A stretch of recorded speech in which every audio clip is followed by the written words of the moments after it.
Welcome to Blizzard Fire. We hope this video helps fire up your solution. In this video, I will show how to make marshmallow sticks. First, gather your essential supplies. You'll need a bag of large, fluffy marshmallows, sturdy wooden skewers, and your favorite chocolate for melting. Don't forget an assortment of fun toppings like colorful sprinkles, crushed cookies, or chopped nuts. Having everything ready makes the process smooth and enjoyable for everyone involved. Now, let's get that chocolate ready. Gently melt about 12 ounces of your chosen chocolate in a microwave-safe bowl or over a double boiler until smooth. Once melted, take a marshmallow on a skewer and dip it into the chocolate, covering approximately 2/3 of its surface. Allow any excess chocolate to drip off before moving to the next step. This is where the fun really begins.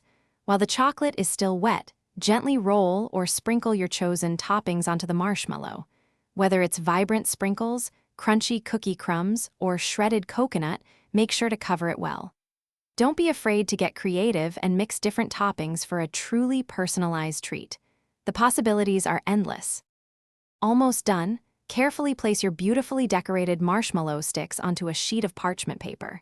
Then, pop them into the refrigerator for at least 15 minutes. This chilling time allows the chocolate to set completely, ensuring a firm and mess-free treat. Once firm, your delicious marshmallow sticks are ready to be enjoyed. They're perfect for any occasion. Thanks for watching. If you found this helpful, don't forget to like and subscribe.